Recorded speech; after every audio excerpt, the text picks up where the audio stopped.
ಸ್ವತಃ ಸ್ಪೀಕರನ್ನೇ ರೊಚ್ಚಿಗೆದ್ದು ಇದು ಸರಿ ಇಲ್ಲಪ್ಪ ಅನ್ನೋ ಲೆವೆಲ್ಗೆ ಅವ್ರು ಫ್ರಸ್ಟ್ರೇಟ್ ಆಗಿದ್ದಾರೆ ಅಂದರೆ ಈ ನಿರ್ಲಕ್ಷ್ಯ ಯಾಕೆ ಈ ನಿರ್ಲಕ್ಷ್ಯ? ಮೇಡಮ್, ಇವತ್ತು ಸರ್ಕಾರ ಬಂದು 3 ವರ್ಷ ಆಗಿದೆ. ಇವತ್ತು ರಾಜ್ಯ ನೋಡ್ತಾ ಇತ್ತು, ಏನೋ ಒಂದು ಮೈತ್ರಿ ಸರ್ಕಾರದಲ್ಲಿ ಗೊಂದಲ ಆಗ್ತಾ ಇತ್ತು. ಯಾವಾಗ ನೋಡು ಸರ್ಕಾರ ಯಾವುದೋ ಒಂದು ಅಭಿವೃದ್ಧಿ ಮಾಡ್ತಾ ಇಲ್ಲ ರಾಜ್ಯದಲ್ಲಿ ಅಂತ ಒಂದು ದೊಡ್ಡ ಎಕ್ಸ್ಟ್ರಾ ಪ್ರಶ್ನೆ ಆಗಿತ್ತು. ಅದಕ್ಕಂಡಂತ ಇವತ್ತು ಈ ಸರಿ ರಾಜ್ಯದ ಜನ ಏನು ಮಾಡೋದು, 7 ಕೋಟಿ ಜನ ಒಂದು ಪಕ್ಷದ ಥರ ನಾನು ಒಂದು ಪಕ್ಷದ ತಂದು ಸಮಗ್ರ ಅಭಿವೃದ್ಧಿ ನೋಡಬೇಕು ಕರ್ನಾಟಕದಲ್ಲಿ ಅಂತೇಳಿ ಒಂದು ಇಚ್ಛೆ ಇಟ್ಟು ಇವತ್ತು ಏನೋ ಒಂದು ಸರ್ಕಾರನ ಕಾಂಗ್ರೆಸ್ ಗೌರ್ಮೆಂಟ್ ಕೊಟ್ಟರು.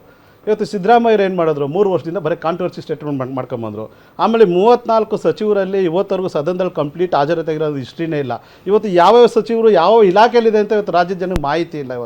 ಇವತ್ತು ಅವ್ರು ಕೇಳಿದ ಪ್ರಶ್ನೆಗಳಿಗೆ ಉತ್ತರ ಕೊಡೋ ಶಕ್ತಿನೇ ಇಲ್ಲ. ಸದನದಲ್ಲಿ ಸಚಿವರು ಯಾಕೆ ಆಬ್ಸೆಂಟ್ ಆಗ್ತಾರೆ ಅಂದರೆ ಉತ್ತರ ಕೊಡಬೇಕಲ್ಲ, ರೆಕಾರ್ಡೆಡ್ ಆಗುತ್ತಲ್ಲ, ಪಬ್ಲಿಕ್ ನೋಡ್ತಾ ಇರ್ತಾರಲ್ಲ. ಸೊ ನಾವು ಹೋಗಿ ಅಲ್ಲಿ ಉತ್ತರ ಕೊಡೋಕೆ ಏನೋ ಇದ್ರೆ ಅಲ್ಲ, ಯಾವ ಇಲಾಖೆ ತಗೊಳ್ಳಿ, ಯಾವ ಇಲಾಖೆಯಲ್ಲಿ ಭ್ರಷ್ಟಾಚಾರ ಆಗಿಲ್ಲ, ಒಂದು ಇಲಾಖೆಯಲ್ಲಿ ನಿಷ್ಪಕ್ಷಪಾತವಾಗಿ ಕೆಲಸ ಮಾಡಿದ್ದೀವಿ, ಅಭಿವೃದ್ಧಿ ಮಾಡಿದ್ದೀವಿ, ಇಂಥ ಒಂದು ಉದ್ಘಾಟನೆಗಳು ಮಾಡಿ ಅಂತ ಹೇಳಕ್ಕೆ ಒಂದಾದ್ರು ಇಲಾಖೆ ಇದೆಯಾ? ಅರಣ್ಯ ಇಲಾಖೆ ತಗೊಳ್ಳಿ, ಭ್ರಷ್ಟಾಚಾರ ತಗೊಂಡಿದ್ದೀವಿ. ಅಬಕಾರಿ ಇಲಾಖೆ ತಗೊಳ್ಳಿ ನೀವು, ರೆವಿನ್ಯೂ ಇಲಾಖೆ ತಗೊಳ್ಳಿ ನೀವು, ಕಂದಾಯ ಇಲಾಖೆ ತಗೊಳ್ಳಿ ನೀವು, ಆಹಾರ ಇಲಾಖೆ ತಗೊಳ್ಳಿ ನೀವು, ಸಮಾಜ ಕಲ್ಯಾಣ ಇಲಾಖೆ ತಗೊಳ್ಳಿ ನೀವು, ಯಾವ ಇಲಾಖೆ ತಗೊಂಡ್ರೆ ಭ್ರಷ್ಟಾಚಾರ ಇದೆ? ಆ ಭ್ರಷ್ಟಾಚಾರ ಇದ್ದಾಗ ಸುಮ್ಮನೆ ಭಾಷಣ ಹೊಡಿತಾ ಇದ್ದೀರಾ. ನಿಮ್ಮ ಮಾಧ್ಯಮಗಳಲ್ಲಿ ಪತ್ರಿಕೆಗಳಲ್ಲಿ ಬರ್ತಾರೆ ಇದೆ. ಇವತ್ತು ನೀವು ಅಬಕಾರಿ ಇಲಾಖೆಯಲ್ಲಿ ಒಂದು FSI ರಿಪೋರ್ಟ್ ಕೊಡ್ಸಿದ್ರು ಅವರು. ಹೋಗ್ಲಿ, ಇವತ್ತು ಒಂದು ರೆಕಾರ್ಡೆಡ್ ಸಿಕ್ಕಿತ್ತಲ್ಲ, ಅದನ್ನೇನಾದ್ರು ಒಂದು FIR ಮಾಡಿ ಒಂದು FSI ರಿಪೋರ್ಟ್ ಕಳ್ಸಿದ್ರ? ವಾಲ್ಮೀಕಿ ಆಗರದಲ್ಲಿ ಅವರೇ ಸಿಕ್ಕಾಕೊಂಡ್ರ? ನೆಕ್ಸ್ಟ್ ಮೇಕೆದಾಟು ಇಂದ ಬೆಂಗಳೂರಿಗೆ ನೀರ್ ತತ್ತಿ ಅಂದ್ರು, ಏನಾದ್ರು ಒಂದು DPR ಅಲ್ಲಿ ಮೂವ್ಮೆಂಟ್ ಆಗಿದೆ? ಆಯ್ತು, ಒಳ ಮೀಸಲಾತಿಗಳು ಅದು ಭ್ರಷ್ಟಾಚಾರ ಅಲ್ಲ, ಭ್ರಷ್ಟಾಚಾರ ಹೇಳಿ. ಸೊ ಭ್ರಷ್ಟಾಚಾರ ವಿಚಾರ ಎರಡು ಒಪ್ಕೊಂಡೆ. ಆಯ್ತು, ನೀವು BWSS ಇಂದ ನೀರ್ ತತ್ತಿ ಅಂತ 100 ಗಾಡಿ ತಗೊಂಡು ವಿಧಾನಸೌಧ ಮುಂದೆ ಶೋ ಮಾಡಿದ್ರು, ವಾಟರ್ ಟ್ಯಾಂಕ್ ತಂದು ನಿಲ್ಸಿದ್ರು, ಹೊಸ ಗಾಡಿಗಳಂತ ಇನಾಗ್ರೇಷನ್ ಮಾಡಿದ್ರು. ಅಲ್ಲ ನೋಡಿ, ತುಕ್ಕಿರೋ ಗಾಡಿ ಫೈಟ್ ಮಾಡಿದ್ರು. ಭ್ರಷ್ಟಾಚಾರದ್ದು ಬಯಲ್ಗೆ ಹೇಳ್ದಿರೋದು ಹೇಳಿ. ಸೊ ಹಲವಾರು ಇದೆ ಮೇಡಮ್, ಸಾಕಷ್ಟು ಲಿಸ್ಟ್ ಇದೆ, ಒಂದಲ್ಲ ಎರಡಲ್ಲ. ಇವಾಗ ನೀವು ಇದನ್ನ ನೋಡ್ಬೋದು, ಏನಂದ್ರೆ ರಾಮ್ಜಿ ಅಂತ ಹೇಳ್ತಾರಲ್ಲ ನೀವು, ನೆರಗದಲ್ಲಿ ನಡೆದಿರುವಂತ ಭ್ರಷ್ಟಾಚಾರ. ಒಂದ್ ನಿಮಿಷ, ಅದು ಒಂದ್ ನಿಮಿಷ, ಗೃಹಲಕ್ಷ್ಮಿದು ಅಲ್ಲ, ಒಂದ್ ನಿಮಿಷ, ನರೇಗಾದು ಅವರೇ ಬಯಲ್ಗೆ ಹೇಳ್ದಿದ್ದು, ನೀವಲ್ಲ. ತಂದಿದ್ದು ಅಲ್ಲ, ಕರೆಕ್ಟ್. ಯಾವುದು? ವಾಲ್ಮೀಕಿ ಇದೆ, ಮೂಡಾಗರಣ ಇದೆ. ಮತ್ತೆ ಇವತ್ತೇನು ಗೃಹ ಸಚಿವ 2,000 ಕೊಡ್ತಿದ್ರಲ್ಲ, 2,000 ಕೊಡ್ತಿದ್ರ ಸರ್ಕಾರ ಬಂದು 33 ತಿಂಗಳಾಗಿದೆ, 10 ದಿನದ 2,000 ಕೊಟ್ಟೇ ಇಲ್ಲ. ಈಗ ಇದೊಂದು ನಮ್ಗೆ ಕೆಲಸ ಬೇಕಾಗಿದೆ. ಸರ್ಕಾರ ಬಂದು 33 ತಿಂಗಳಾಗಿದೆ. ನೀವು ನಾಟ್ ಇವನ್ ಒಂದು 10 ಹಗರಣ ಹೇಳಿಲ್ಲ. ಬೋವಿ ಹಗರಣ ಇಲ್ಲ, ವಾಲ್ಮೀಕಿ ಹಗರಣ ತಗೊಳ್ಳಿ, ವಾಲ್ಮೀಕಿ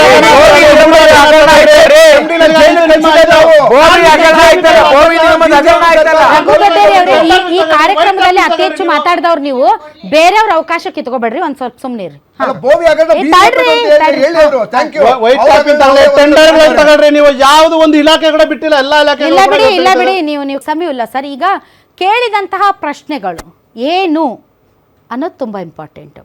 ಆ ಪ್ರಶ್ನೆಗಳಿಗೆ ಉತ್ತರ ಕೊಡೋಕೆ ಆಗದೆ ಇರೋ ರೀತಿಯಲ್ಲಿ ಆ ಪ್ರಶ್ನೆಗಳು ಇವೆ, ಅಥವಾ ಆ ಪ್ರಶ್ನೆಗಳು ಕಾಂಗ್ರೆಸ್ ಪಾರ್ಟಿಯ ಒಂದು ಬೇಜವಾಬ್ದಾರಿತನ, ಅಥವಾ ಕಾಂಗ್ರೆಸ್ ಪಾರ್ಟಿಯ ಅಭಿವೃದ್ಧಿಹೀನ, ಅಥವಾ ಕಾಂಗ್ರೆಸ್ ಪಾರ್ಟಿಯ ಹತ್ರ ಅಂತಹ ಪ್ರಶ್ನೆಗಳಿಗೆ ಉತ್ತರ ಇಲ್ಲದೆ ಇರುವಂಥ ಪ್ರಶ್ನೆಗಳಿರಬೇಕವು. ಏನ್ರಿ ಸರ್? ಸೊ ಹೀಗಾಗಿ ಆ ಉತ್ತರವನ್ನು ಕೊಡೋಕ್ಕಾಗದೆ, ಅವಮಾನವನ್ನು ತಡ್ಕೊಳ್ಳೋಕ್ಕಾಗದೆ ಗೈರು ಹಾಜರಾಗ್ತಿದ್ದಾರೆ ಅಂತ ಅನ್ಬೋದು. ಉದಾಹರಣೆ ಈಗ ನಂದು ಕ್ಷೇತ್ರ ಸರ್, ನಂದು ಹಳೆಯಾಳ ಕ್ಷೇತ್ರ. ಆರ್ ವಿ ದೇಶಪಾಂಡೆ ಅವರು ನಮ್ಮ ಕ್ಷೇತ್ರದ ಶಾಸಕರು ಸರ್. ನಾವು ಒಂದು ಪ್ರತಿ ತಾಲೂಕಿಗೂ ಒಂದು ಹೆರಿಗೆ ಆಸ್ಪತ್ರೆ ಕೇಳಿದ್ದೀವಿ ರೀ ಸರ್, ಎಷ್ಟು ಕೊಟ್ಟಿದ್ದೀರಿ ಅಂತ ಒಂದು ಪ್ರಶ್ನೆ ಕೇಳಿರ್ತಾರೆ. ಇವ್ರು ಕೊಟ್ಟಿರಲ್ಲ, ಹೀಗಾಗಿ ಉತ್ತರ ಕೊಡೋಕ್ಕಾಗಲ್ಲ, ಅದಕ್ಕೆ ಎಸ್ಕೇಪ್ ಆಗ್ತಾರೆ ಅವರು. ಹಿಂಗಾಗಿರ್ಬೋದಾ ಸರ್? ಚಾನ್ಸಸ್ ಆ ಥರನೇ ಇದೆ. ಸಾಮಾನ್ಯವಾಗಿ ಚುಕ್ಕಿ ಗುರುತಿನ ಪ್ರಶ್ನೆ ಮತ್ತು ಚುಕ್ಕಿ ಗುರುತಿಲ್ಲದ ಪ್ರಶ್ನೆ, 2 ಪ್ರಶ್ನೆಗಳಲ್ಲಿ ಅದನ್ನು ಲಾಟ್ರಿ ಮೂಲಕ ಅವ್ರು ಎತ್ತುತ್ತಾರೆ. ಯಾವುದು ಚುಕ್ಕಿ ಗುರುತಿನ ಪ್ರಶ್ನೆ ಸದನದಲ್ಲಿ ಉತ್ತರಿಸುವ ಪ್ರಶ್ನೆ ಲಾಟ್ರಿ ಮೂಲಕ ಇರುತ್ತೆ. ಇನ್ನು ಉಳಿದ ಬಹುತೇಕ ಚುಕ್ಕಿ ಗುರುತಿಲ್ಲದ ಪ್ರಶ್ನೆಗಳು ಕಾಂಟ್ರವರ್ಷಿಯಲ್ ಪ್ರಶ್ನೆಗಳಾಗಿರ್ತವೆ. ಅದರಲ್ಲಿ ಎಕ್ಸೈಸ್ ಡಿಪಾರ್ಟ್ಮೆಂಟು ವಿಶೇಷವಾಗಿ ಕಂದಾಯ ಇಲಾಖೆಗೆ ಸಂಬಂಧಪಟ್ಟಂತೆ, ವಿಶೇಷವಾಗಿ ಅರಣ್ಯ ಮತ್ತು ಭೂಗಳ್ಳರಿಗೆ ಸಂಬಂಧಪಟ್ಟಂತೆ ಹೆಚ್ಚು ಪ್ರಶ್ನೆಗಳಿರ್ತವೆ. ಸಾಮಾನ್ಯವಾಗಿ ನಾನು ಕಳೆದ ಒಂದು 30-35 ವರ್ಷಗಳಿಂದ ನಾನು ಸ್ಟಡಿ ಮಾಡಿದ್ದೀನಿ. ಇದರ ಪ್ರಶ್ನೆಗಳು ಹೆಚ್ಚಿರುತ್ತೆ. ಭೂಗಳ್ತನ, ಅರಣ್ಯ ಇಲಾಖೆ, ಅಬಕಾರಿ ಇಲಾಖೆ, ಕಂದಾಯ ಇಲಾಖೆ, ಸಹಕಾರಿ ಇಲಾಖೆ, ಈ ಇಲಾಖೆಗಳ ಕರ್ಮಕಾಂಡಗಳ ಪ್ರಶ್ನೆಗಳು ಹೆಚ್ಚಾಗಿರ್ತವೆ. ಹೀಗಾಗಿ ಆ ಪ್ರಶ್ನೆಗಳಿಗೆ ಚುಕ್ಕಿ ಗುರುತಿಲಿ ತಾನೇ ಹೌಸಲ್ಲಿ ಪ್ರೆಸೆಂಟ್ ಮಾಡೋದು ಡಿಸ್ಕಷನ್ಗೆ ಬರೋಲ್ಲ.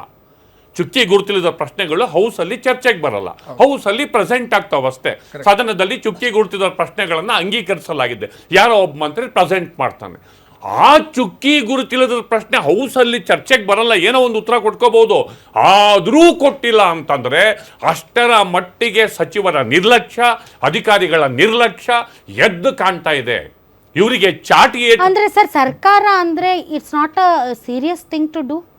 ಯಾಕೆಂದ್ರೆ ಸರ್, 100% ವಿಧಾನಸೌಧ ಅನ್ನೋದು, ವಿಧಾನಸೌಧದ ಒಳಗಡೆ ನಡೆಯುವಂತ ಕಾರ್ಯಕಲಾಪಗಳು ಅನ್ನೋದು ಆನ್ ರೆಕಾರ್ಡ್ ಆಗುವಂತದ್ದು ಸರ್. ಅದು ಹೊಣೆ ಯಾರು ಅಂದ್ರೆ ಸ್ಪೀಕರ್ ಆಗ್ತಾರೆ. ಉತ್ತರವನ್ನ ಶಾಸಕರಿಗೆ ತರಿಸ್ಕೊಡೋ ಜವಾಬ್ದಾರಿ ಸ್ಪೀಕರ್ದಾಗುತ್ತೆ. ಇವರು ಮಾಡಿದ ತಪ್ಪಿಗೋಸ್ಕರ ಸ್ಪೀಕರು ಅಲ್ಲಿ ಕೈ ಚೆಲ್ಲಿ ಇರುಸು ಮುರುಸನ್ನ ಅನುಭವಿಸ್ಬೇಕಾಗುತ್ತೆ. ಉತ್ತರ ಸಚಿವರಿಗೆ ಹೇಳಿ ತರಿಸ್ಬೇಕಾಗಿರೋರು ಸ್ಪೀಕರು ಮತ್ತು ಮುಖ್ಯಮಂತ್ರಿ ಜವಾಬ್ದಾರಿ ಆಗಬೇಕಾದ್ರೆ ಸಚಿವರ ಮುಖ್ಯಸ್ಥರು ಯಾರು? CMO. ಗೌರ್ಮೆಂಟ್ ಪರ್ಫಾರ್ಮೆನ್ಸ್ ಸರಿ ಇಲ್ಲದೆ ಹೋದರೆ, ಆಫೀಸರ್ಸ್ ಪರ್ಫಾರ್ಮೆನ್ಸ್ ಸರಿ ಇಲ್ಲದೆ ಹೋದರೆ ಮುಖ್ಯಮಂತ್ರಿ ಹೊಣೆ ಆಗಬೇಕಾಗುತ್ತೆ. Because he is head of the institution. ಮುಖ್ಯಮಂತ್ರಿ ಮಾಡಿ ಇದಕ್ಕೆಲ್ಲ ಒಂದು ಸೊಲ್ಯೂಷನ್ ಇದೆ.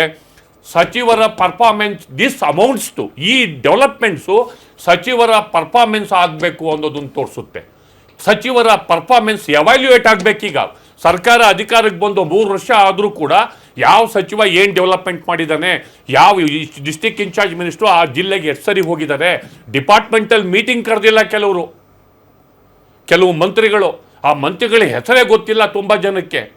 ಪರ್ಫಾರ್ಮೆನ್ಸ್ ರಿವ್ಯೂ ಯಾಕೆ ಮಾಡಿಲ್ಲ? ನಾವೇ ಪರ್ಫಾರ್ಮೆನ್ಸ್ ರಿವ್ಯೂ ಮಾಡಬೇಕಾದ್ರೆ ಸರ್, ಎಷ್ಟು ಜಿಲ್ಲಾ ಪ್ರಗತಿ ಪರಿಶೀಲನಾ ಸಭೆ ನಡೆಸಿದ್ದಾರೆ, ಎಷ್ಟು ಸದನದಲ್ಲಿ ಮಾತಾಡಿದ್ದಾರೆ, ಮತ್ತು ಆಯಾ ಇಲಾಖೆಗಳಲ್ಲಿ ಎಷ್ಟು ಪ್ರಗತಿಯನ್ನ ತಂದಿದ್ದಾರೆ, ಮೀಡಿಯಾಗಳು ಮೌಲ್ಯಮಾಪನ ಮಾಡೋದಕ್ಕೆ ಬಳಸುವಂತಹ ಮಾರ್ಗಗಳು. ಬಟ್ ಸರ್, ನೀವು ಹಾದಿ ಬೀದಿಯಲ್ಲಿ ಭಾಷಣ ಹೊಡೆಯೋದು, ನಾನು ಅದು ಕೊಟ್ಬಿಟ್ಟೆ, ನಾನು ಇದು ಕೊಟ್ಬಿಟ್ಬಿಟ್ಟೆ, ನಾನು ಹಿಂಗ್ ಮಾಡ್ಬಿಟ್ಟೆ, ನಾನು ಹಂಗ್ ಮಾಡ್ಬಿಟ್ಟೆ ಅಂತ ಮಾತಾಡೋದಿದೆಯಲ್ಲ, ಅದಕ್ಕೆ ಕವಡೆ ಕಾಸಿನ ಬೆಲೆ ಇಲ್ಲ. ಅವು ಕೇವಲ ಆಶ್ವಾಸನೆಗಳು, ಭರವಸೆಗಳು. ಆದ್ರೆ ಸದನದ ಒಳಗಡೆ ಕೂತು ನೀವು ಕೇಳಿದ ಪ್ರಶ್ನೆಗಳಿಗೆ ಉತ್ತರ ಕೊಡುವುದು ಆನ್ ರೆಕಾರ್ಡ್ ಹೋಗುತ್ತೆ ಮತ್ತು ಅವು ಮುಂದಿನ 50 ವರ್ಷಗಳಿಗೂ ಕೂಡ ನೋಡಿ ಸದನದಲ್ಲಿ ಈ ವಿಚಾರಕ್ಕೆ ಸಂಬಂಧಪಟ್ಟಂತೆ ಒಂದು ಮೇಜರ್ ಸರ್ಜರಿ ಆಗಬೇಕಾಗಿದೆ. ಸಚಿವರ ಪರ್ಫಾರ್ಮೆನ್ಸ್ ಬಗ್ಗೆ ಒಂದು ಮೇಜರ್ ಸರ್ಜರಿ ಸ್ಪೀಕರ್ ಎದ್ದೋಗ್ತಾರೆ ಏನ್ರಿ? ಸಚಿವರ ಪರ್ಫಾರ್ಮೆನ್ಸ್ ಸರಿ ಇಲ್ಲ ಅಂತ ಸ್ಪೀಕರ್ ಎಗೋಗ್ತಾರೆ ಅಂತಂದ್ರೆ it is first of it's kind in Indian parliamentary history.